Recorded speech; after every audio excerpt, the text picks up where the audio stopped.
बिस्मिल्लाहिर्रहमानिर्रहीम। अस्सलाम वालेकुम। Welcome back to Arif kitchen diaries. उम्मीद है कि सब लोग खैरियत से होंगे।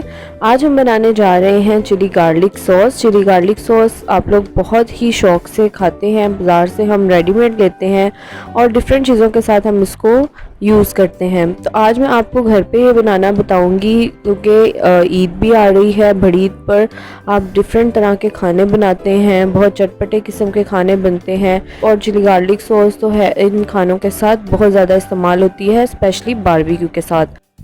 तो इस ईद पर होममेड चिली गार्लिक सॉस बनाइए और इन्जॉय कीजिए अपने इन खानों को, बारबेक्यू को। चलिए रेसिपी बनाना स्टार्ट करते हैं, लेकिन उससे पहले अगर आप मेरे चैनल पर नए हैं तो चैनल को सब्सक्राइब कर दें ताकि आने वाली हर वीडियो का नोटिफिकेशन आपको मिलता रहे। मैंने ली है यहाँ पर 10 से 12 अदद खुश्क लाल मिर्चें, जिनकी मैंने डंडियाँ उतार दी हैं, और साथ ही मैंने लिया है लहसुन का एक पूरा बंच। मेरे पास ये मोटे वाले लहसुन थे, इसलिए मैंने एक पूरा बंच लिया है। अगर आपके पास बारीक लहसुन हो तो आप उसके अकॉर्डिंग 1 से 1.5 बंच यूज़ कर सकते हैं। तो इन दोनों चीज़ों को मैंने एक कप सिरके में भिगोकर रख दिया है। तकरीबन 30 से 40 मिनट के लिए इसको हम भिगोकर रखेंगे ताकि सिरका इनमें अच्छे तरीके से जज़्ब हो जाए और ये थोड़े से नरम पड़ जाएं। तो जब तक हम इसको रखते हैं तो हम स्टेप 2 की तरफ आ जाते हैं। यहाँ पर मैंने एक पैन में पानी बॉयल करने के लिए रख दिया था। जैसे ही पानी में बॉयल आना शुरू हुआ है तो मैंने इसमें आधा किलो टमाटर डाल दिए हैं। आधा किलो टमाटर लिए हैं जो कि मैंने उबलते हुए पानी में डाले हैं। अब इन टमाटरों को हमने बहुत ज़्यादा उबालना नहीं है, सिर्फ इतना उबालेंगे कि जैसे ही इनकी स्किन जो है वो क्रैक होना शुरू हो जाएगी, जैसे ही इनका छिलका फटना शुरू हो जाएगा तो हम इनको पानी में से निकाल लेंगे। तो ये आप देख सकते हैं कि 1 से 2 बॉयल आने पर टमाटरों का छिलका ऊपर से फट गया है। ये पूरी तरह हमने बॉयल नहीं करने। जैसे ही आपको लगे कि इसका छिलका फट गया है, आपने फ्लेम ऑफ कर देना है और टमाटर निकाल लेने हैं। इनको निकाल कर आपने फ़ौरन ही इनको पील कर लेना है। गरम गरम टमाटर ही हम पील करेंगे। अगर ये ठंडे हो जाएंगे तो ये फिर सही तरह से इनका छिलका नहीं उतरेगा। तो इनको मैंने पील कर लिया है और इसको ठंडा होने के लिए रख दिया है। अब ये जो मिर्चें और गार्लिक हमने भिगो कर रखा था सिरके में, इसको हम एक पैन में डालेंगे और इसको डालकर हम कुछ देर के लिए इसको बॉईल करेंगे। 3 से 4 बॉईल आने तक हम इसको बॉईल करेंगे। बॉईल करने का मकसद ये है कि जितनी भी हमारी लाल मिर्च है ये अच्छे तरीके से सॉफ़्ट हो जाए, गार्लिक अच्छे तरीके से सॉफ़्ट हो जाए और जो सिरका है उसका टेस्ट इन दोनों चीज़ों में आ जाए। तो आप देख सकते हैं कि ये 2 से 3 बॉयल इसमें आ गए हैं। तो अब मैं यहाँ पर इसका फ्लेम ऑफ कर दूँगी। आप देख सकते हैं कि जो मिर्चें हैं वो भी बड़ी अच्छे तरीके से नरम पड़ गई हैं। तो फ्लेम ऑफ कर देंगे और इसको हम निकाल के रख देंगे ताकि ये ठंडा हो जाए। दूसरी तरफ जो टमाटर हमने रखे थे ठंडे करने के लिए वो ठंडे हो चुके हैं। अब हम इसको ब्लेंडर में डालकर ब्लेंड कर लेंगे और इसका एक पेस्ट बना लेंगे।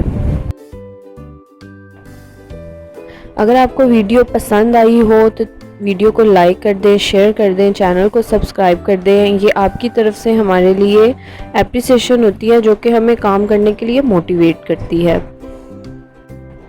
तो चलिए टमाटर हमारे ब्लेंड हो चुके हैं। अब हम इनको निकाल लेंगे। मैंने एक स्ट्रेनर लिया है, स्ट्रेनर पर ये टमाटो पेस्ट मैंने निकाली है। इसको मैं अच्छे तरीके से स्टेन कर लूँगी। जितने भी बीज हैं टमाटर के या जो भी फाइबर है इसके अंदर वो इसमें नहीं जाना चाहिए, उसको हम स्टेन कर लेंगे।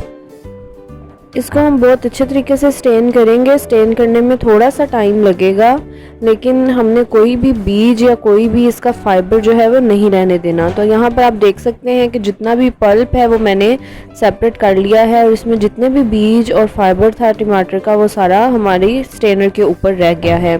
तो यहाँ पर पल्प आ गया है हमारे पास, जो कि बहुत ही स्मूथ पल्प है।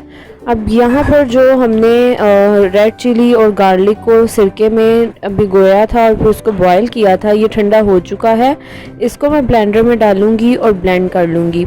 इसको मैंने बहुत ज़्यादा ब्लेंड नहीं करना, ना ही मैंने इसकी पेस्ट बनानी है। हम इसको सिर्फ इतना ब्लेंड करेंगे कि इसके मोटे मोटे चंक्स रह जाएं। जैसे आप बाज़ार से चिली गार्लिक सॉस लाते हैं तो उसमें जिस तरह से लाल मिर्चों के चंक्स होते हैं, फ्लेक्स आपको नज़र आते हैं, सिर्फ उतना ही हम इसको ब्लेंड करेंगे।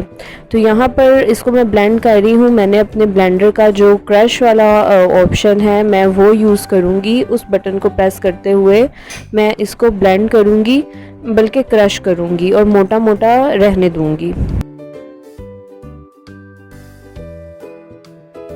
तो यहाँ पर आप देख सकते हैं कि मैंने इसको क्रश कर लिया है और मोटा मोटा ही रहने दिया है। अब इसी ब्लेंडर के अंदर मैं टमाटो पल्प इसमें ऐड करूँगी जो अभी हमने सेपरेट किया था।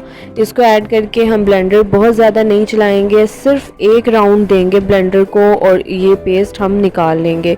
ये करने का मकसद ये है कि ये जो दोनों चीज़ें हैं ये अच्छे तरीके से आपस में मिक्स हो जाए। बहुत ज़्यादा ब्लेंडर चलाने से मिर्चें जो हैं, जो हमने मोटी मोटी पीसी थी, वो भी ब्लेंड हो जाएंगी, जो कि हमने नहीं करनी। तो इसलिए हम सिर्फ इसको एक राउंड देंगे और इनको मिक्स कर लेंगे और इसको हम पैन में निकाल लेंगे। तो ये जो पूरी पेस्ट है टमाटर और मिर्चों की, इसको मैंने पैन में निकाल लिया है और इसको मैंने मीडियम फ्लेम पर पकने के लिए रख दिया है।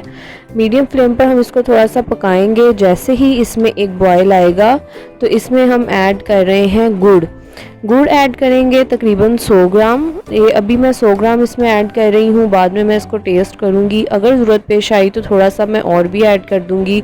2 टेबलस्पून ले रहे हैं हम चीनी और हाफ़ टी स्पून ले रहे हैं सॉल्ट। इन 3 चीज़ों के अलावा इसमें कोई भी स्पाइसेस नहीं जाएंगी, कोई काली मिर्च वगैरह हम इसमें ऐड नहीं करेंगे, क्योंकि ऑलरेडी हम रेड चिलीज़ इसमें यूज़ कर रहे हैं, तो वो डालने की ज़रूरत हमें नहीं पड़ेगी। तो ये तीनों चीज़ें डालकर हम इसको मीडियम फ्लेम पर पकने देंगे और इतना पकाएंगे कि ये सारी चीज़ें इसमें अच्छे तरीके से मिक्स हो जाएं और हमारी जो चिली गार्लिक सॉस है ये गाढ़ी होना शुरू हो जाए। तो आप देख सकते हैं कि ये काफ़ी ज़्यादा बॉयल हो चुकी है, काफ़ी पक चुकी है और इसकी कंसिस्टेंसी भी काफ़ी थिक हो गई है। ये अभी थोड़ी सी हम और मज़ीद पकाएंगे ताकि इसकी कंसिस्टेंसी मज़ीद थिक हो जाए, क्योंकि मैं इसमें कोई भी कॉर्नफ्लोर वगैरह ऐड नहीं कर रही। इसको हम पकाकर ही गाढ़ा करेंगे। तो यहाँ पर आप देख सकते हैं कि ये अपनी बिल्कुल रिक्वायर्ड कंसिस्टेंसी पर आ गई है। तो मैं यहाँ पर फ्लेम ऑफ कर रही हूँ। फ्लेम ऑफ कर इसको हम 5 मिनट के लिए रेस्ट देंगे ताकि ये ठंडी हो जाए और अब हम इसको डिश आउट कर लेंगे। तो यहाँ पर हमारी बहुत ही मज़ेदार चिली गार्लिक सॉस रेडी है, जिसको आप घर पे बना सकते हैं और इन्जॉय कर सकते हैं। तो बाज़ार से लाने की ज़रूरत नहीं है, इसको घर पे बनाएं, इन्जॉय करें। आप अपनी बड़ी ईद पर आप इसको बनाकर रख लें। ये तकरीबन 8 से 10 दिन आपकी फ्रिज में इसी तरह बग़ैर प्रिजर्वेटिव के ये आसानी से निकाल जाएगी।